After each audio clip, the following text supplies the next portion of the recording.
Subot ipasabot nga kita na ko'y mosunod. Murag way mo volunteer ane? Way mo volunteer. Pero abi niyo masakit ang niya patakaron sa kalibutan kay mobati taog mga problema mga igsoon. Karon lang nagisgot-hisgot ta diri, magkaguliyang na kay atong milabay nga mga semana ang NFA di pa kayo daghang tao. Pero karon magkaguliyang na mahibulong kung niadto na ulahimi hapon na gani mi natagaan man gihapon mi. Pero karon moadto ka dito alas 12 gabi wa na number way tao. Mao ni mga igsoon nga mugukod gyud ta alang niining atong isud sa atong tiyan kay gusto tang mabuhi pa. Tama sa dilya? Kimangita man ang tagbugas nga gusto natang mamatay, di na lang, bleed na lang atong paliton. Gamay ra kay gasto. Hil-hil na yun dito sa kwarto. 5 minutos, patay. Pero kay ang tao gustong mabuhi, manarbaho, perting inita. Matanawan ako na nagtrabaho di karon sa poultry, perting inita. Pagkaluoy sa tao, nganong nagbuwad manig init? Kay gustong makakwarta, unsa may tuyo, aron makapalit og bugas, aron sudlan ang tiyan. Amen? Amen. Kay ang tao gusto gyud og kinabuhi. Pero ingon si Pablo, unang Timoteo 6:19, alang kanila ilang gibutang ila patukaran ngadto sa unahan aron mabatman nila ang tinuod nga kinabuhi. Kay kining kinabuhi aron nato mosugot mong sarili, piki ni siya. Piki ni. Naman, kay bisag unsa nimo kadato, gabi na hisgutan nako ang usa ka dato, senior ang imong balay. Perting ninduta, apan. Anong naiapan? Kay ang iyang balay gibutang agpultahan. Kay moabot ang panahon nga mosulod mo gawas, muuli ka dito sa imong Pinoyanan. Nga kadto ra gyud in taong. Yun nila pa 6 feet below the ground. Dito may sa atong aging adlaw, Brother Rabini Balbiro, nakaistoryahan na mi kay kanang luti nga nasa tubangan gibutang agpursil, tuardes loyo ang nabaligya nga luti. Unya ang hitabo katong nasa tubangan, wala pa dito siya. Unya ang nakapalit luyo kay buhata naman yung karsada dito nga murag highway. Di katong luti ng gamayra, murag halos matunga to siya. Ningon daw siya nga og mao nang imuhang trabaho sir, di kita makasinabot. Ningon pa niya nga na may gisuksok diri brad nga kanang pusil. Siya kanang imong pusil di ka kaibutan na kay latiguhon ta kay ni akong lagaraw. Mag-ilog ang tao. Nga naman kay ang iyang panlantaw ni as mga butang sa kalibutan. Mao ni ha nga ang tao ambot kung inyong marilit. Kung ang tao gani maayog lawas ang tanan niyang pananaw sa kalibutan. Pero ang tao mo nang iuna ko Pastor Nabil nga maayo pa nga ang tao mamatay ka nang nasa sakit nga naman makasige pa siya komunikate nga tos Ginoo.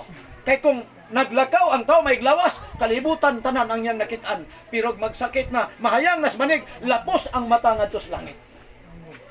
Na ikaw pud nga naa imong maanam-anam ang imong kasubok. Dili sama ining kalit jud kaayo mga igsoon. Unang makuratan ta.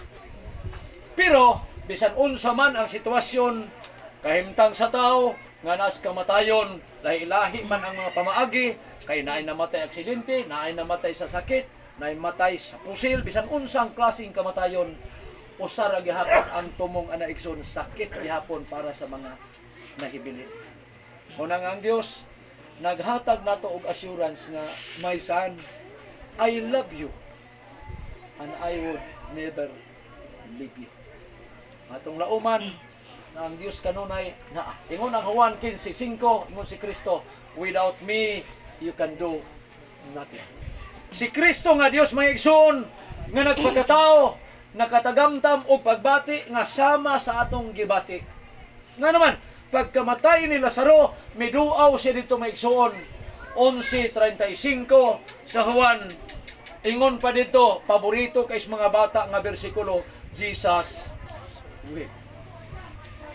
Kita common kay na mga igsoon. Bisan di ay ang Dios, si Kristong nagpakatao, mibati og kasakit og mihilak. Wala ang Dios amahan maupod. Sa Salmo 116 bersikulo 15, sakitan po day ang Dios sa kamatayon sa iyang mga katawan. Ya kita nasayod mga igsoon nga kung imong subayon ang Biblia, wala gyud intaw tao ang yawa. Ang tanang tao iyaha gyud sa Dios. Munang ang tao gibuhat 13:12 si Isayas, niingon si propeta Isayas, buhaton ko ang tao nga labing mahal kaysa salapi ug salunsay bulawan sa oper. Una nga kita mahal kay Ginoo, usahay di nato masabtan ang mapamaagos Ginoo. Kay mo si Pablo sa Roma 11:33, ang kalalom sa kaalam sa Dios dili matugkad sa tao. Di nato masabtan usahay ang iyang pamaagi. Dihay usa ka tawo mga kaigsunan, nagkinabuhi siya perti man gyud niyang pobriha. Unya grabe man gyud siyang maningkamot. Gitan-aw niya iyang silingan, tapulan, wa man kayo ilihok. Lupig yun niya o paningkamot. Pero nahibulong siya nga ang iyang silingan, nadato man rata. Nadato nga siya, grabing paningkamot, halos maghubo na lang kakugihan. Wa gihapon. Usa ka panahon samtang siya namalandong sa iyang daruhan, pagpaniudto niya dito sa punuan sa usa ka kahoy, nagharag-harag siya. Ya kaon siya siyang kanon, nga giputos dahon saging, butang agbuwad nga naginamos, humot-humot. Inomdom ko sa una, nag-eskwela ko, grade 1, grade 2, nga layo man among eskwelahan. Balunan mi sa among lula, unya poston gyud itong daon saging. Humot baya bisag bulay. Samtang siya nagkaon, namalandong siya sa iyang kinabuhi. Sige siya paningkamot, wa gyud siya moasinso. Nadugay na, humanyag kaon, nagsandig siya dito sa munos kahoy. Nakakita siya sa kalbasa, nakita niyang kalbasa.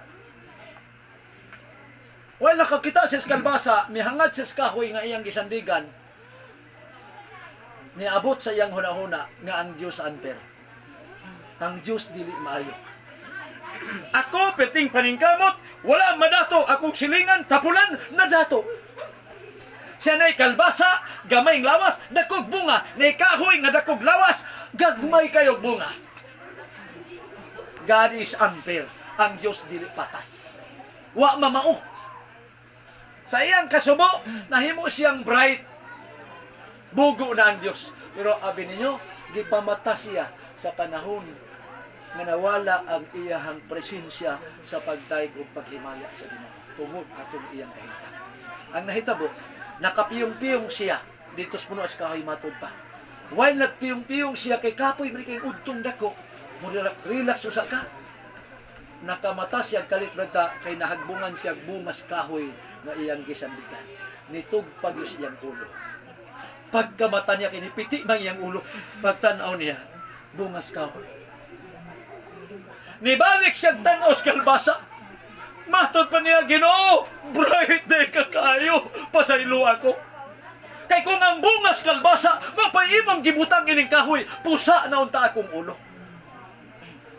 Usahay nun ay mga pahinomduman tas Ginoo. Mga kasakit atong mga Ginoo. Pero ang Dios hilabihan pagkamalamon. Mora gini. Ang unang Juan 4, versikulo 8, God is love. Muna nga ang promise sumala sa damgo sa kataw na himuan og kanta nga Footprints in the Sun. My son, I love you and I will never leave you. Nakasabot ang maong tao, Ginoo, maalamon day kakaayo. Kay kung ang bungas kalbasa mo pa'y nahimong bunga aning kahoy nga akong gisandigan, pusa na ning akong ulo. Manang dunay mga butang usahay. Di na to masabtan karon pero dunay promise ang Diyos.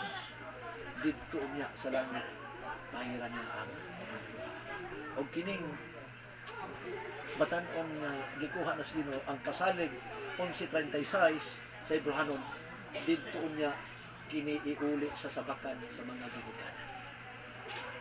Munang atong paningkamutan ay si Dayumi tag-iyaman sa langit. Iuli man is ginikanan, maniguro ta nga kanang langit nga giandam sa Ginoo naata kaya ron mauli sa Ginoo. Niya na ang inyong pinalangga nga nga inyong gihilakan kay nawasa.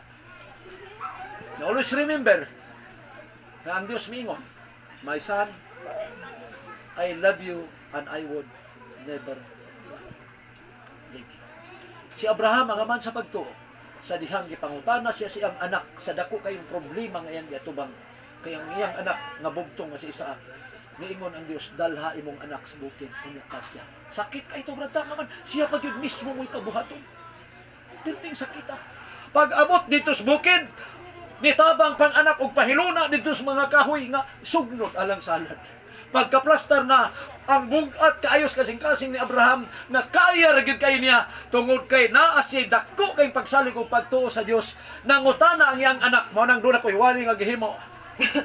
The excellent question, an excellent answer. Ano naman? Si Isaac nangutana, Father, where is the lamb? Asa man ang karniro kay halad. Si Abraham nasayod nga ang Dios nagsulti, imong anak patya.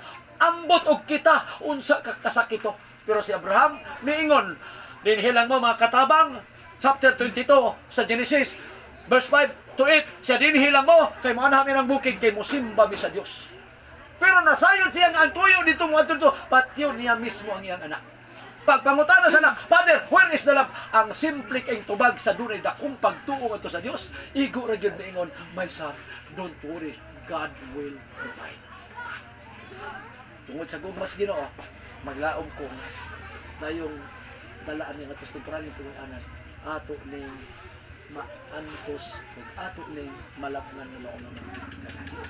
Ning gabi manginaut ko nga ang Dios magapanalangin nato ning laing gabi inapod sa kaalam na atong nabatnan mga igsoon. Akong balikan ang 74 sa Ecclesiastes, kadtong taong maalamon naghuna-huna kanunay bahin sa kamatayon. Unsay tuyo aron makapangandam ta nga dili lang kay sigayumi ang niyas kamatayon kundi mosunod pud unya ta mga igsuonan.